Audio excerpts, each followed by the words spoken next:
अस्सलाम वालेकुम। Chemistry part 1 chapter basic concept और उसमें जो हमारा टॉपिक है लास्ट यील्ड। ठीक है, तो यील्ड को पहले डिफ़ाइन करते हैं। क्या हुआ करती है यील्ड? तो इसको डिफ़ाइन करता है the amount of product obtain in a chemical reaction. ठीक है, या हम इसको सिंपली लिखते हैं यील्ड को अमाउंट ऑफ द प्रोडक्ट। ठीक है, जो हम लोग प्रोडक्ट की अमाउंट जो है कितना हमारा प्रोडक्ट बनेगा या जितना हम एक्सपेक्ट करते हैं कि किसी चीज़ में हमें इतनी चीज़ मिलेगी, इतनी अमाउंट किसी चीज़ की मिलेगी, वो हमारी क्या कहलाती है? यील्ड कहलाती है।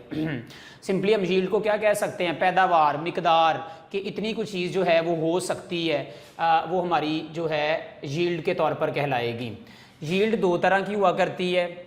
अगर इसको हम क्लासीफाई करें तो एक यील्ड जिसको हम लिखा करते हैं थ्योरेटिकल यील्ड, और इसमें दूसरी टाइप है एक्सपेरिमेंटल यील्ड। ठीक है, या इसको हम दूसरा नाम दे सकते हैं एक्चुअल यील्ड। ठीक है, ये पहली जो आएगी थ्योरेटिकल यील्ड, इसको हम इस तरह से डिफाइन करेंगे कि amount of product which we expect by writing a chemical equation. ठीक है, amount of product which is expect by seeing और बाय राइटिंग केमिकल रिएक्शन और इक्वेशन। अगर हम कोई केमिकल रिएक्शन को रिटर्न फॉर्म में लिख रहे हैं या कोई केमिकल इक्वेशन लिख रहे हैं तो उससे जो हम प्रोडक्ट की एक्सपेक्टेशन करते हैं कि इतनी अमाउंट उसकी जो है प्रोडक्ट की मिलेगी, ये यील्ड हमारी क्या कहलाएगी? थ्योरेटिकल यील्ड कहलाएगी। या इसको हम ये भी कह सकते हैं, ठीक है, इसको हम सिंपली यही कहेंगे थ्योरेटिकल यील्ड। और दूसरी टाइप जो आएगी वो आएगी एक्सपेरिमेंटल यील्ड, और दूसरा नाम इसका क्या होगा? Actual yield. तो एक्चुअल यील्ड क्या होगी? The amount of product which we obtained experimentally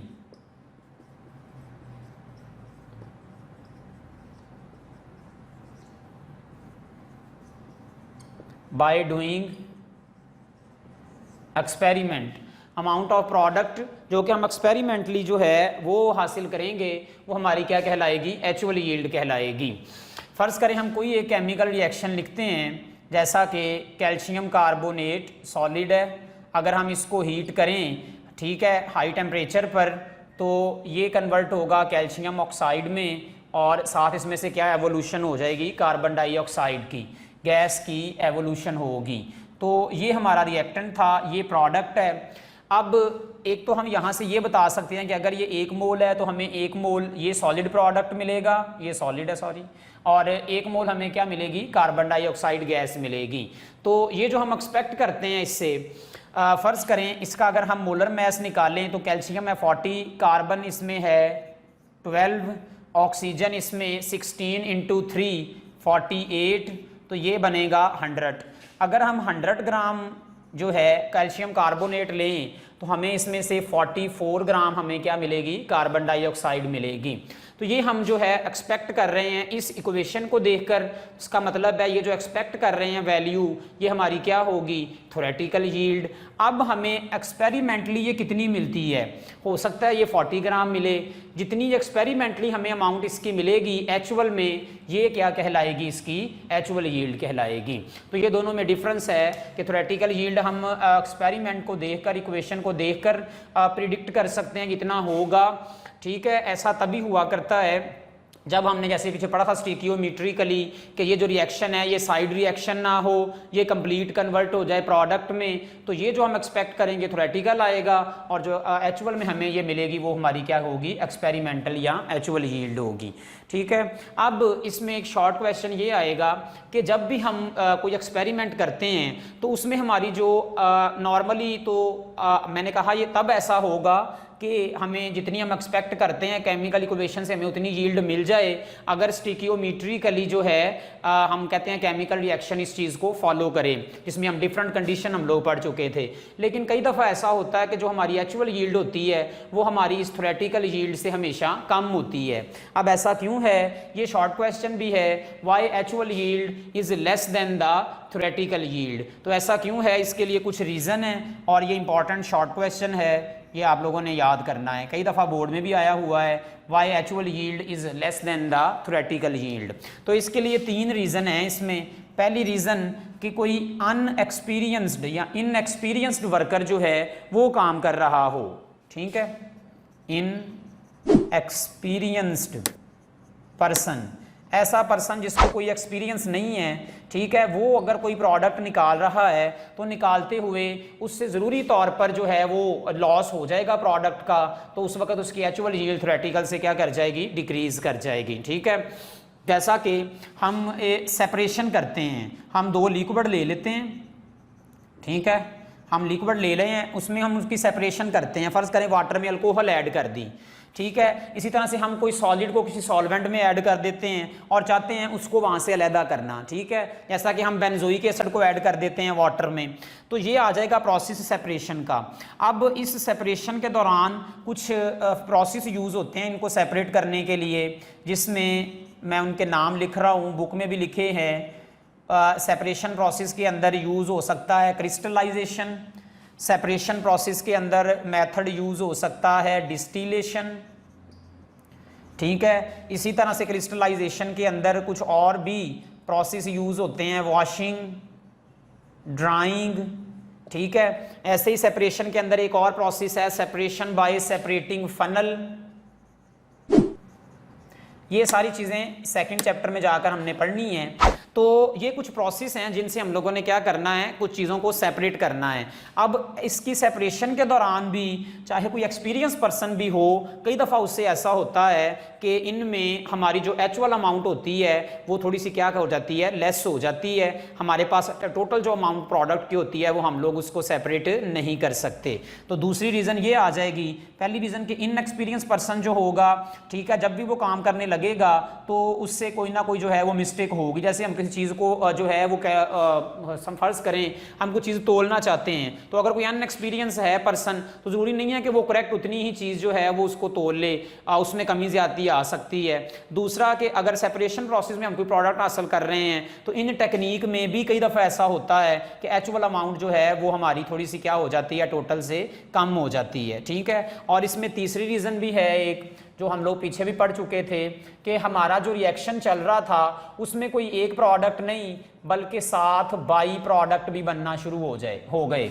reaction जो है वो साइड रिएक्शन में चलना शुरू हो गया, जिसमें मैंने सिंपल एग्जांपल आपको समझाई थी कि फ़र्ज़ करें हाइड्रोजन ऑक्सीजन से मिलकर बनाती है H2O, तो अगर यहाँ लिखें 2 तो ये 2 मोल हमें मिलेगा। कंप्लीट रिएक्ट करें, हो सकता है कि हम रिएक्शन की कंडीशन चेंज की तो ये रिएक्ट करने के साथ साथ इसमें भी चेंज होना शुरू हो गया हाइड्रोजन पर ऑक्साइड में, ठीक है। मैं सिंपल एक एग्जांपल से समझा रहा हूँ। तो देखें साइड रिएक्शन होने से हमें ये H1 उतनी अमाउंट नहीं मिलेगी जितनी हम यहाँ से एक्सपेक्ट कर रहे थे कि हमें वाटर कितना मिलेगा, 36 ग्राम। तो तीसरी रीज़न आ जाएगी, जब साइड रिएक्शन होगा या बाई प्रोडक्ट फॉर्मेशन होगी उस वक्त भी हमारी एक्चुअल यील्ड जो आएगी वो थ्योरेटिकल यील्ड से क्या हो जाएगी, कम हो जाएगी। तो ये शॉर्ट क्वेश्चन जो है इस टॉपिक में ये आपने याद करना है।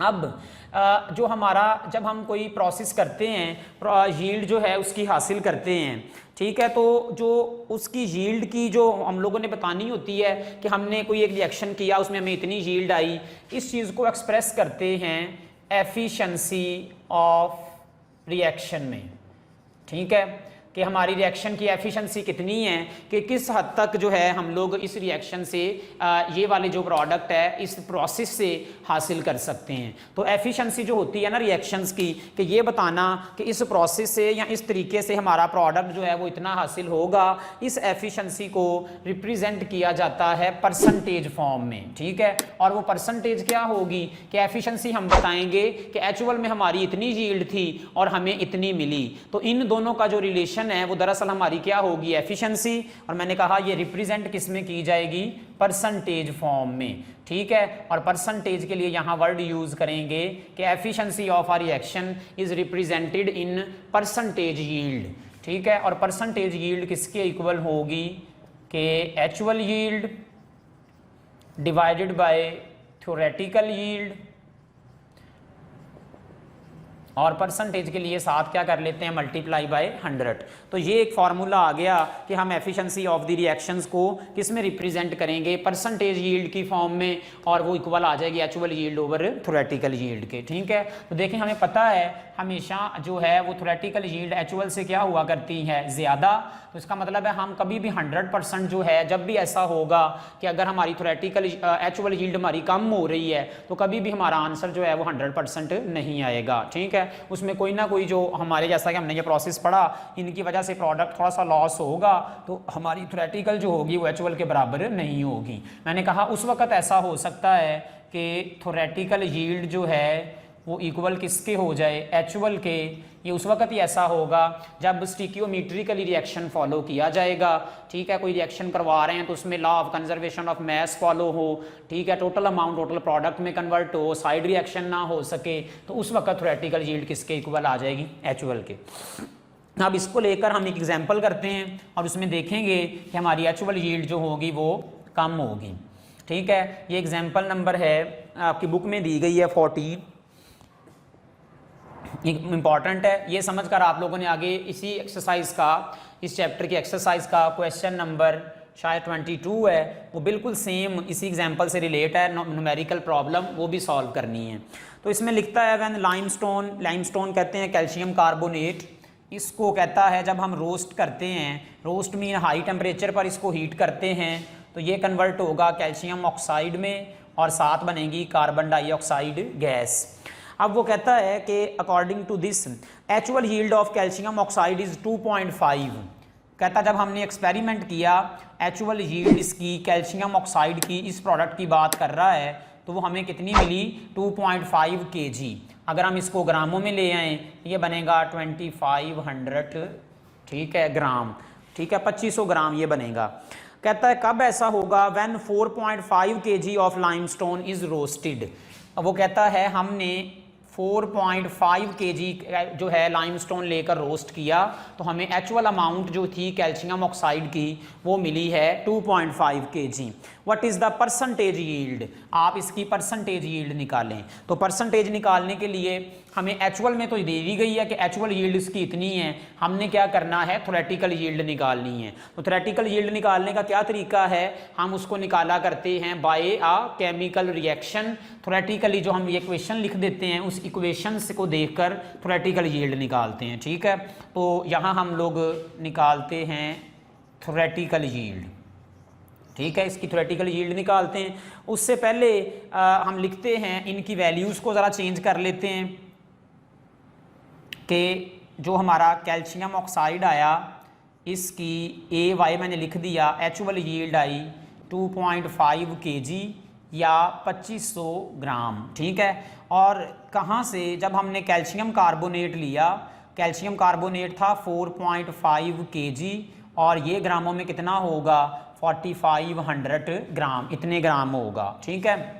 अब हमें रिएक्शन से ये पता है, जो हमने पीछे पढ़ चुके हैं, कि अगर ये 100 ग्राम हो, अभी हमने किया था, अगर ये 1 मोल हो तो ये 100 ग्राम होता है। ये 100 ग्राम हो तो ये कितना बनता है, कैल्शियम 40 है, ऑक्सीजन जो है वो 16 है, ये बनता है 56 ग्राम, ठीक है। ये है कि हम यहाँ से बताते हैं 100 ग्राम हो तो ये 56 ग्राम होगा। हमें ये कितना दिया गया है, 4500 ग्राम, तो हमने निकालना है ये कितना बनेगा। हमने ये पढ़ा हुआ है कंपैरेटिव मेथड, तो इस मेथड से हमारे पास क्या आ जाएगी, इसकी थ्योरेटिकल यील्ड आ जाएगी, ठीक है। तो अब यहाँ इसको हम सॉल्व करते हैं, थ्योरेटिकल यील्ड किसकी, कैल्शियम ऑक्साइड की। तो इसके लिए हम लिखते हैं एक तरफ कैल्शियम कार्बोनेट और कैल्शियम ऑक्साइड। हमें पता है अगर ये 100 ग्राम है तो ये कितना बनेगा, 56 ग्राम। हमें ये दिया गया 4500, तो ये कितना बनेगा, दोनों तरफ इससे क्या करेंगे, मल्टीप्लाई करेंगे। तो कैल्शियम कार्बोनेट ऑक्साइड यहाँ लिखेंगे 4500 इंटू 100 और उधर क्या लिखेंगे 56 इंटू 4500, ये निकालना है तो इसको 100 को जाकर उधर क्या करेंगे डिवाइड 56 ओवर 100, तो यहाँ 4500 ग्राम से हमारे पास कैल्शियम ऑक्साइड की अमाउंट आ जाएगी। और इसको जब वो सॉल्व करता है कहता आंसर आता है 2520 ग्राम, ठीक है 2520 ग्राम, इतने ग्राम जो कहता है हमें इसकी क्या मिल जाती है थ्योरेटिकल यील्ड मिल जाती है। तो अब हम देख रहे हैं कि हमारी एक्चुअल यील्ड देखें ये थी, थ्योरेटिकल ये है, तो देख लें थ्योरेटिकल इससे क्या है ज़्यादा है। तो परसेंटेज निकालने के लिए क्या लिखेंगे AY over TY into 100। AY हमारे पास कितना था 2500 और ये था 20 इंटू 100, तो परसेंटेज यील्ड में आंसर आया 99.2%, ठीक है। तो ये इतनी हमारी क्या हुई इसकी परसेंटेज यील्ड कहलाई। परसेंटेज यील्ड में हमारे पास ये क्या आ जाएगा 99.2%, और 99.2% यहाँ पर क्या होगी एफिशिएंसी ऑफ आ रिएक्शन, कि अगर हम कैल्शियम ऑक्साइड इस प्रोसेस से बनाते हैं तो इतने हम एफिशिएंट हैं, हमें इतनी जो है इसकी क्या मिलेगी यील्ड मिलेगी। मे बी ये था ओवरऑल टॉपिक। इसमें आपने करना क्या है, एक तो शॉर्ट क्वेश्चन याद कर लेना है यील्ड का कि difference between theoretical yield and experimental yield. MCQ के हवाले से इंपॉर्टेंट ये है कि कब किन कंडीशन में ये इक्वल हो सकती हैं। मैंने कहा जब स्टिकियोमीट्रिकली हम का जो कंडीशन पड़ी थी वो फॉलो हों। और शॉर्ट क्वेश्चन इसमें एक अंदर से इंपॉर्टेंट है why actual yield is less than the theoretical yield. तो ये तीन उसमें प्रोसेस 1 2 3 ये हमने लिखे, ये आपने लिखने हैं। How a person efficiency of a reaction is to be represented, ठीक है यील्ड के हवाले से, तो ये हमारी परसेंटेज यील्ड आ जाएगी। ये सिर्फ दो, एक शॉर्ट क्वेश्चन ये वाला और इसका ये इनका कंपैरिजन ये याद करना है और फार्मूला याद करना है न्यूमेरिकल सॉल्व करने के लिए कि परसेंटेज यील्ड जो है वो निकालते कैसे हैं। इसी न्यूमेरिकल को लेकर अब आप लोगों ने इस एक्सरसाइज का क्वेश्चन नंबर 22 बिल्कुल सेम दिया गया है, इसको सॉल्व करना है। नहीं भी ये था हमारा इसका लास्ट टॉपिक यील्ड के हवाले से। बाकी बच्चे लास्ट पे वही कि आप जब वीडियो देखकर चैनल को ज़रूर सब्सक्राइब करें, ठीक है, और साथ कमेंट भी पास करें कि वीडियो जो है वो किस तरह के लगे। ठीक है, अल्लाह हाफिज़।